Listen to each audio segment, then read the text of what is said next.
Selamat datang di YouTube channel Mami Briel. Hai Mamis, di video kali ini aku mau share untuk beberapa, yaitu ada 6 masalah yang dapat menyebabkan berat badan anak kita tidak naik. Antara lain, yang pertama adalah masalah nutrisi. Anak yang tidak mendapatkan asupan nutrisi yang cukup atau tidak seimbang dalam makanan, mereka mungkin mengalami kesulitan dalam menaikkan berat badan.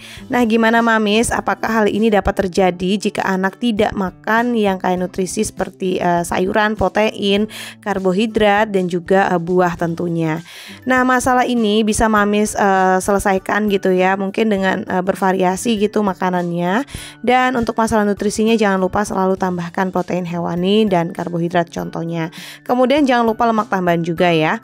Nah, yang kedua yaitu adalah gangguan makan. Jadi masalah berat badan anak nggak naik itu bisa jadi karena gangguan makan. Entah gangguan dari hal-hal yang membuat dia nggak fokus makan, atau beberapa gangguan makan seperti anoreksia, atau juga yang biasa kita sebabkan antara lain itu melibatkan ketakutan terhadap anak, atau anak tuh trauma, perasaan tidak nyaman terhadap tubuh atau perilaku makan yang tidak sehat. Misal kita harus membentak-bentak anak, harus memarah-marahi anak untuk makan. Nah, ternyata itu juga bisa jadi gangguan makan dan bisa menyebabkan berat badan anak itu tidak naik. Ini aku lihat dari beberapa riset gitu ya Mamis. Jadi sebisa mungkin untuk anak makan itu jangan sambil dia menangis atau sambil dia ketakutan yang membuat dia itu trauma untuk makan. Nah, untuk yang ketiga adalah penyebab berat badan anak tidak naik itu antara lain masalah pencernaan.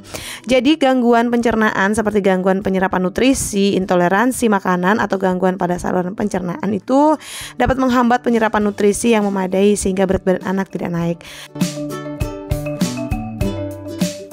Banyak banget kan kasus Mamis, ada banget yang di sosial media, bahkan ada yang komen anaknya itu udah lahap banget makannya, udah makan banyak, bahkan udah makan 1 porsi orang dewasa, tetapi berat badannya tuh stagnan atau nggak naik, bahkan juga nggak menunjukkan kurva yang baik gitu ya. Ada yang bilang garis hijau, ada yang di bawah garis hijau, bahkan ada yang sampai hampir menyerupai garis merah. Nah, kalau misalnya di garis hijau sih nggak masalah ya Mams, itu normal banget dan itu adalah normal dan sehat. Tapi kalau misalnya sudah di garis kuning, apalagi sampai di garis merah,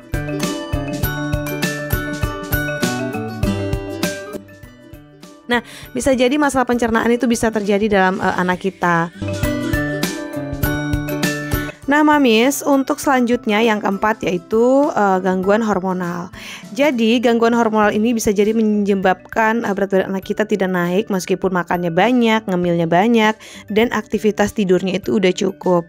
Nah, gangguan hormonal ini biasanya ada terjadi hormonal seperti, kalau istilah medisnya atau istilah kesehatannya itu hipertiroid gitu ya, atau diabetes tipe 1 dapat mempengaruhi metabolisme anak dan menyebabkan penurunan berat badan anak.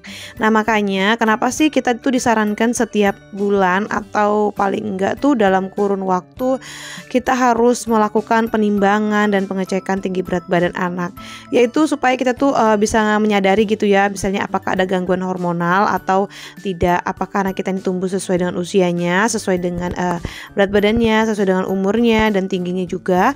Kemudian untuk hal-hal lainnya kita bisa konsultasikan mungkin ke kader posyandu atau ke dokter atau ke bidan, dan juga untuk spesial dokter anak juga aku rekomendasikan begitu ya Mams. Nah, untuk selanjutnya gangguan makan tadi sudah aku bahas, dan sekarang adalah masalah psikologis.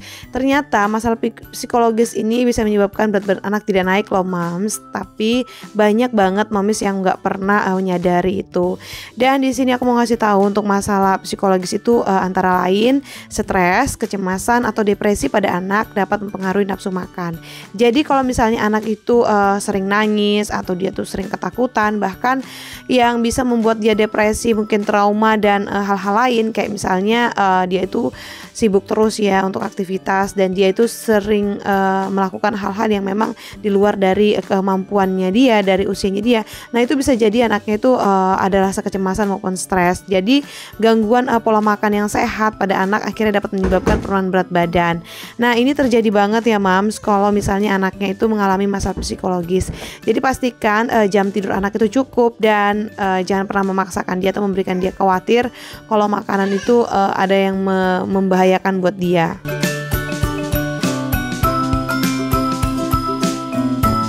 Nah, Mams, untuk yang terakhir, yang keenam itu penyebab masalah yang berat badan anak itu nggak naik bisa jadi aktivitas fisik yang berlebihan. Nah, ada kan istilahnya anak itu hiperaktif atau dari pagi sampai ketemu malam hampir mau tidur itu tuh aktivitasnya padat banget. Nah, itu bisa jadi anak kita itu dalam keadaan aktivitas fisik yang berlebihan sehingga kalorinya dia, atau jika anak terlalu aktif secara fisik atau terlibat dalam kegiatan olahraga yang intens, lari-lari atau renang yang berlebihan dengan durasi yang lama, atau olahraga yang memang seharusnya manjat-manjat kayak gitu yang sesuai dengan kemampuan anak atau sesuai dengan keinginan anak. Nah, mungkin bisa jadi anak-anak itu membakar lebih banyak kalori daripada yang dia konsumsi. Nah, sedangkan kita aja orang dewasa sering banget kan kayak jogging atau aktivitas yang berat gitu, dan kita menggunakan makanan yang sedikit atau diet ya istilahnya. Nah, anak itu juga bisa seperti itu ya. Jadi kalau aktivitas fisiknya berlebihan itu bisa jadi, sedangkan tinggi kalori yang dia konsumsi dari makanan itu kecil. Nah, itu perlu waspada ya, Mams. Jadi memang penting banget untuk kita tahu aktivitas anak dia waktu capek bagaimana. Sebisa mungkin ketika capek kita ajak dia untuk istirahat atau ajak dia me time yang membuat dia bisa istirahat gitu ya. Dan untuk itu yang bisa menyebabkan berat badan turun juga masih banyak hal-hal lain, tapi di sini aku tuh bisa memeringkas aja. Kalaupun Mamis masih ada kekhawatiran mengenai berat badan anak, silakan banget konsultasi ke ahli gizi ataupun dokter dan ahli kesehatan yang Mamis punya, karena penting banget ya untuk mengevaluasi secara menyeluruh untuk mengidentifikasi juga penyebab mendasari yang memberikan rekomendasi terhadap hal-hal yang kita gunakan. Nah, Mamis gimana dari video aku ini? Mungkin ada yang bertanya lagi terkait video yang lain-lain, silakan banget dituliskan di kolom komentar, dan bisa juga sebagai motivasi aku next ke depan mungkin bisa lebih care lagi terkait komen-komen Mamis hari baiknya tuh bikin video apa. Dan terima kasih banget buat Mamis yang udah setia nonton YouTube aku. Dan ini adalah aktivitas kami makan-makan. Sebenarnya di akhir video ini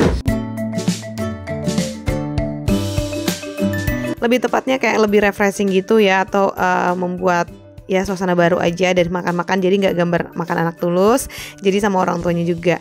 Oke, sekian dulu video dari aku, dan bagi Mamis jangan lupa dukung channel ini ya dengan cara like, comment, dan subscribe. Dan sampai bertemu di video selanjutnya. Jangan lupa dukung channel ini ya. Dan satu lagi, aku juga mau kasih tantangan nih buat Mamis. Kalau misalnya Mamis ada ide konten yang menarik yang bisa aku share, silakan banget tinggalkan di kolom komentar. Dan bagi Mamis juga, misal yang pengen order atau apapun, aku juga di link deskripsi setiap video aku mencantumkan beberapa produk yang untuk ibu dan anak. Semoga bisa bermanfaat juga.